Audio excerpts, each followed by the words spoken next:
¿Puede una lógica cambiar el mundo? ¿Existirá en el futuro próximo algo así como una emprendocracia? Todos hemos escuchado hablar de burocracia, de tecnocracia, de teocracia, de democracia, pero yo por lo menos nunca he escuchado hablar de algo así como una emprendocracia. Soy Rodrigo Silva, 35 años como emprendedor, mentor de muchos emprendedores y este es el tema que quiero compartir contigo. Todo emprendedor sabe que no hay dónde educarse para ser emprendedor. Y este es un problema importante porque el hecho es que la sociedad como está hoy, en algún minuto de nuestras vidas tenemos que vernoslas con el emprendimiento. Ya no se trata de ese emprendedor joven que partió desde chico y que le gustaba el emprendimiento, sino que hoy día si te quedas cesante, tienes que recurrir al emprendimiento.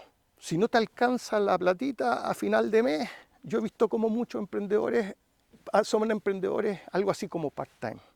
Incluso lo he visto con la tercera edad, cuando la jubilación no alcanza, que se está obligado a poner un localcito, a habilitar una pieza en la casa o hacer algún tipo de emprendimiento para complementar el sueldo. Entonces, la educación, ¿por qué no se las puede ver bien con el emprendimiento? Y una de las principales razones es que nuestra educación tiene su historia. Es una educación cartesiana, ilustrada, muy analítica. O sea, nosotros sacamos personas capaces de ver las situaciones y analizarlas en detalle, pero con eso, aunque es útil para algunos emprendimientos, no alcanza para vérselas con el mundo emprendedor. La mente racional siempre ha tenido problemas con la creatividad. Esta no es la primera vez en la historia que tenemos una crisis entre un mundo que es de una determinada manera y una educación que es de otra. Toda educación debiera entregarnos las herramientas para vernoslas con el mundo que nos va a tocar enfrentar. Y la nuestra no está haciendo eso porque es excesivamente analítica y cartesiana. Si ustedes se dan cuenta y miran las patentes, como lo hizo un inventor ruso, Gerhard Altschuler, que creó la metodología de inventivatriz, se dio cuenta que el 32% de los inventos eran inventos que los podría haber hecho cualquiera. Uno va por la calle y se le ocurre. Después había del orden de un 45% de los inventos que necesitabas una disciplina, haber trabajado en una empresa, haber ido a la universidad, qué sé yo, ser químico, biólogo, mecánico, ser algo para poderlo haber inventado. En un 18 restante había que ser experto en algo, estar en la frontera a nivel mundial. Si no estabas a la frontera no eras capaz, tenías que mirar en la misma industria, digamos, la minería, a lo largo de todo el mundo y sabías, este invento viene de acá. Y esas tres cifras, 32 más 45 más 18, terminan dando un 95% de los inventos que son y se requiere fuertemente la capacidad analítica. Pero ¿qué pasa con el otro 4 y el 1? Había que ir a otra industria, o sea, había que tener capacidad de síntesis, que justamente es lo que nuestra educación no tiene, o era un descubrimiento, había que ser muy ingenioso. Y el emprendimiento es algo así como una ciencia no fijada. Les he hablado de tres conceptos: lógica emprendedora, emprendología y emprendocracia, para que la ciencia se haga cargo del emprendimiento. Es necesario observar muy bien a los emprendedores y los emprendimientos propiamente tal para ver qué es lo que están trayendo. Primero parte por una lógica y mi tesis es que la lógica existe. Yo he visto emprendedores por todas partes y me ha tocado asesorarlos y uno puede distinguir que hay un parecido de familia en la manera que tienen de aproximarse al mundo. Es como casi como que si vinieran de un mismo país, como los alemanes se parecen entre ellos, los chilenos entre ellos, los americanos. Bueno, los emprendedores se parecen entre ellos porque comparten una lógica y una lógica que no está siendo explorada y que tenemos un deber autoculpable los mismos emprendedores porque muchas veces ni nosotros sabemos que estamos aplicando lógica emprendedora. Para esto quiero compararlo con otro lugar, porque todas las instituciones y todos los lugares son deudores de su historia. Por ejemplo, el Estado. ¿Dónde ha estado el Estado a lo largo del tiempo? Primero, en la época feudal, se trataba de un Estado administrativo. Lo único que tenía que hacer es cobrar impuestos para que el rey tuviera plata para poder ir a la guerra y defender su feudo. Después, en el siglo XVIII, se transformó en un Estado policial que derivó en un Estado autoritario y militar con las guerras que tuvimos a principios del siglo XX. Por ahí a alguien se le ocurrió hacer el Estado industrial que se puso en muchos países a hacer industrias él solo. Finalmente, con la llegada del llamado neoliberalismo, se transformó en un Estado subsidiario, pero yo nunca he visto un Estado emprendedor que actúe con lógica emprendedora. Cuando los emprendedores nos tenemos que enfrentar con el Estado, es como que si fuera una cruz con la que tenemos, o la corona de espinas con la que tenemos que vernosla. Y la verdad es que uno ve desde la lógica emprendedora que se podría hacer socio con el Estado, que el emprendedor y el Estado podrían entenderse como comprometidos con un fin común. Y estas son lógicas que vienen del emprendimiento, porque en otras ciencias el win-win, por ejemplo, no existe.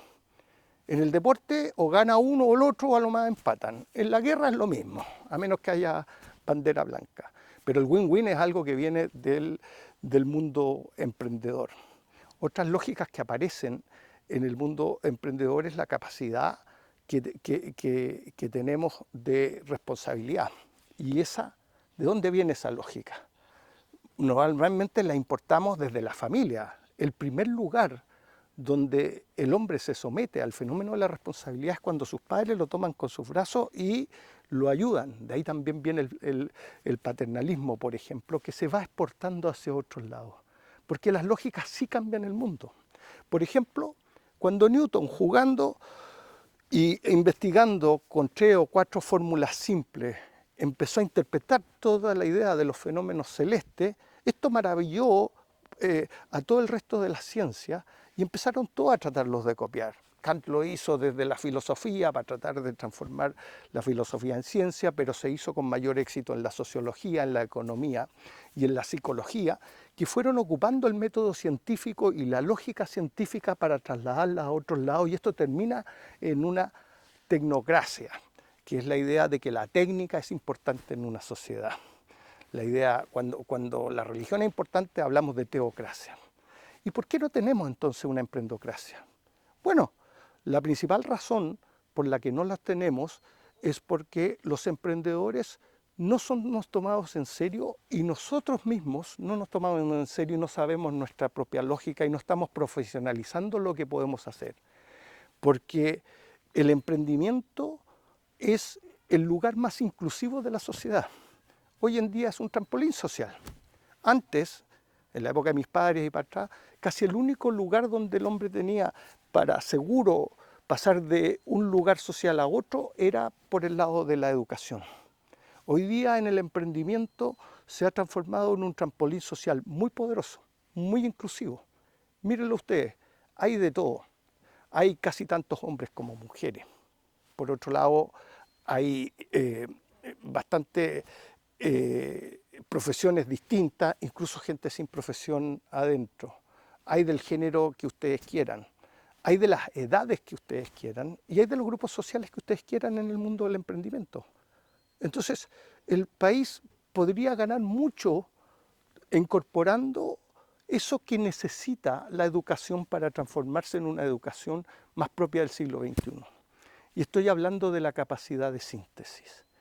Porque la mayoría, el 95% de los emprendimientos son analíticos, de los inventos, son analíticos, son unos que no los podría haber inventado cualquiera, como dijeron, otros que requieren de una ciencia o de haber trabajado en una industria para tener los conocimientos como para ese invento, o otros ser expertos en nivel vanguardia para inventarlos. Pero solo un 4% de los inventos son sintéticos, son conexiones entre ciencias distintas. Piense usted cuando inventaron y todos nos maravillamos con, no sé, el rayo láser que te operaba los cálculos. Es ir a otra disciplina a buscar algo y traerlo a la medicina. Eso es muy complicado para las educaciones cartesianas, ilustradas y analíticas como tenemos. Porque la sociedad está construida en la idea de que somos engranajes en distintas máquinas. Y la inclusión es algo muy difícil desde la educación misma. La sociedad es segmentada desde hace rato, pero no solo segmentada socialmente. Yo hace poco estuve en San Joaquín, el campus de la Universidad Católica, y estudiando varios años, y resulta que nadie se junta con nadie. El ingeniero no quiere hablar con el ingeniero comercial, ni siquiera con el agrónomo, vaya a hablar con el sociólogo, con el filósofo. No hay conexiones de distintas ciencias. Y el emprendimiento es esencialmente sintético, tal cual el arte.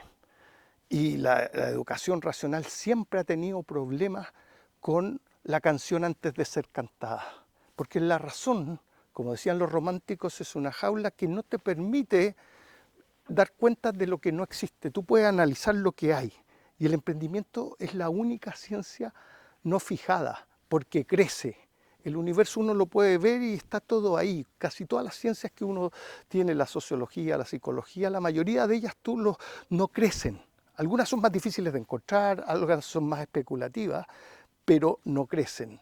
Entonces, el país entero y América Latina en general, a mi juicio, debe hacerse cargo de salir de la educación cartesiana, de la educación analítica y encontrar la herramienta para la sintética, y a mi juicio es en el emprendimiento donde se puede ver esto, y es necesario hacerlo porque tenemos y vamos a tener que vernoslas con el emprendimiento en algún lugar de nuestras vidas, y la lógica emprendedora, entenderla, apoyarla, fomentarla y que forme parte de la sociedad hasta llegar a algo así como una emprendocracia, donde el emprendimiento es importante para la sociedad, es el paso que viene, y no debiéramos estar perdiendo el tiempo porque no podemos demorarnos 10, 15 o 20 años en darnos cuenta de esto. Hay que empezar ahora. Eso es lo que quería compartir con ustedes.